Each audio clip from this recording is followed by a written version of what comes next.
Welcome back everybody, and today we're going to be talking about my 5 camera settings that I think you should be using for wildlife photography. If this is your first time to my channel, let me introduce myself. I'm Nick Boris with Lively Productions, and on this channel I bring you guys my best tips and tools to grow as a wildlife, landscape, and outdoor lifestyle photographer and filmmaker. If you're just starting off doing wildlife photography, there's a whole slew of settings and different things that you could be doing and so much information out there. Now, the 5 settings that I have set aside to talk about are, of course, the 5 things that I use in the way that I like to shoot. There are multiple ways that you could produce a product with photography, any style of photography. So I'm just going to be going over the first things that came to my mind that make a difference when you're out shooting in the field, that can help you save time to get the shot and just make sure a photo is sharp, and then when you're post-processing, how you can get the most out of your photos. So we're going to be going over that starting now. So number 5, back button focus. Now, on most DSLRs and mirrorless cameras, you have 2 ways that you can focus on your subject. You have the shutter button, or you have on the back of the camera your back button focus button. I shoot on Canon and they call their back button focus the AF on. And then you have, of course, your shutter button. Now, this is called a shutter button because its main priority is to release the shutter. Anytime that you try and use your shutter release button to focus on your subject, it could actually take a few seconds longer than using the back button focus to focus on your subject. And that could be the prize-winning moment right there. That could set you apart with getting the shot you wanted or the shot you weren't anticipating that would have been great, versus completely missing it because your camera didn't have enough time to focus, because this is meant for releasing the shutter. When you have your subject in view and you have your subject composed and you press that AF on button, now you can move your camera around and it'll follow your subject. And we'll get into your focus mode here in a second, but for now, you're locked on, and now you can just press the shutter whenever you're feeling like it. You don't have to lift off and recompose, or if you lift off, you don't have to refocus. Now, if your animal moves behind a tree or a bush or anything, you're still focused on that animal. And that will transition us into number 4, shooting an AI servo if you have a Canon, or AF continuous if you have a Nikon or a Sony. Now, these autofocus modes use artificial intelligence to track your subject. So once you focus on your subject and you press that AF on button, it's going to start measuring where that subject is. And hopefully you're using single point, there's a little bonus tip, to focus in on your animal. And then once you're focused in, anytime that animal moves, now your AI servo or AFC is going to continuously measuring where the animal is and trying to track its movements so that your animal is always in focus. Again, if you use your shutter button to do that, because you're using a continuous autofocus mode, it even takes longer for it to track that subject. But if you're sitting there pressing your AF on button, guess what? It is always tracking. And if you have any of the new mirrorless cameras, of course, they have eye tracking, eyes for animal. There's so many different tracking modes. Unfortunately, I still shoot with DSLRs. I have a 1DX Mark II, 5D Mark IV, and then my recording camera, which is a T6i. So I've not yet made it into the mirrorless realm, so I don't want to talk too much about something that I've yet to play with too much myself. But any of those continuous focus modes, as long as you're shooting with and holding that AF button or that back button focus, it'll continue to track your subject on either horizontal or vertical planes. Easy enough, right? And now we're saving time and getting the shots we want. And now that we're getting the shots that we want, let's jump into number 3, which is shooting in RAW. Now, a lot of people talk about this, and I'm sure you've heard it before, so I'm gonna keep this one short and sweet. Shoot in RAW because you're getting more information in your photos, you have more dynamic range when you're editing in post, and you're getting more out of your colors when you're editing in post.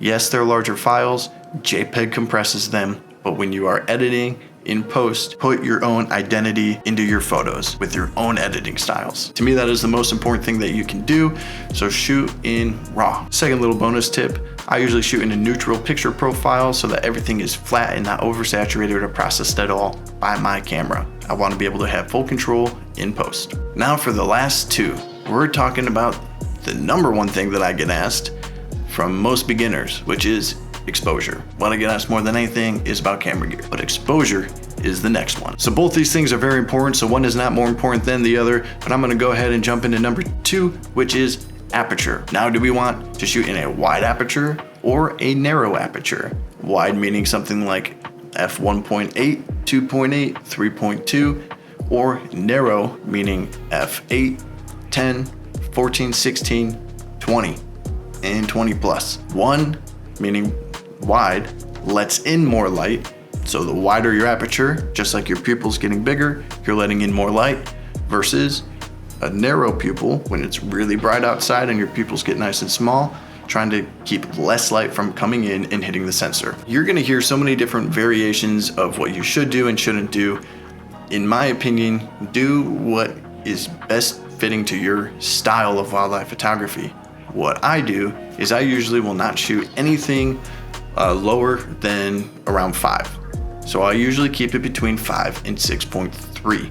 If it's really bright out and I have the extra light, then I will bump it up maybe to 7.1 or 8. But I'm usually shooting in the morning or in the evening during golden hour, where it's going to be less light, or even blue hour or twilight, or on a cloudy day like it is today. So my lighting isn't always extremely bright. Every now and then I will go out and I'll shoot, and I don't really care what the weather is like, how little clouds there are in the sky or how bright it is, because I just want to go out there and I want to photograph. But ideal situations are going to be the golden hours, or right before golden hour, or on a cloudy day when you have nice diffused lighting. So what aperture should you shoot with? Again, whatever you feel most comfortable with.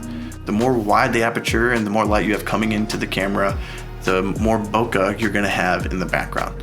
So your focal point and how sharp that whole subject is going to be in the story you're trying to tell is going to be much smaller. So if you're just trying to focus on maybe the eyes, maybe you can drop it down to a 2.8 or a 3.2. I like to get as much of the subject sharp. If you're shooting really close to an animal and you want to just focus on the eyes and you don't care if its feather or fur is blurry beyond its eyes or a particular part of the animal, then of course you can widen your aperture as wide as you want it. For me, I like to get as much of the animal as sharp as possible. So again, that's why I do f5 to f8, where you're still getting bokeh and you're getting the animal or your subject as sharp as possible all together. Now, number 1. Shutter speed. It doesn't matter whether or not you're shooting with a tripod or you're shooting handheld. Start with your fastest shutter speed that is still allowing you enough light in your camera, and then work your way back down to a slower shutter speed. Again, compromising your ISO to provide light, and you should know your camera's native ISO so you can balance your ISO, your aperture, and your shutter speed. So for example, with proper lighting, my shutter speed I might have 1/2000. And if my image is sharp and I have the lighting for it, I will drop it down maybe to 1600, and then to 1200, and then to 500, and I will see how low I can get by allowing more light into the photo while not sacrificing how sharp my subject is going to be. If you're shooting a subject like this eagle or this elk that's standing very still, then you can drop your shutter speed down. If they're just sitting there grazing or laying around or standing there looking around at the vast wilderness. But if you have this bear, for example, who's moving around a lot, you may have to leave your shutter speed up and bump your ISO. So start with a fast shutter speed, make sure you get a nice sharp photo, and then work your way back down in case your animal goes away and your photo ends up being blurry. Now you have one that is at least sharp, and you have your documentary photo, and now you can get your more creative photo, compose it the way that you want it. And now if you are shooting on a tripod, it's only going to help you because you can take your hand off by using a self timer, allowing the shake from the camera to stabilize, and then you can get your shot. Again, works best if your subject is not moving. Well, that's it for this video. I hope you guys learned something. If you did, or you found this video helpful or useful whatsoever, give it a like. Subscribe if you like content like this. For more information, the gear that I use, and where you can hike along with me on social media, check the description below, and I'll see you guys in the next one.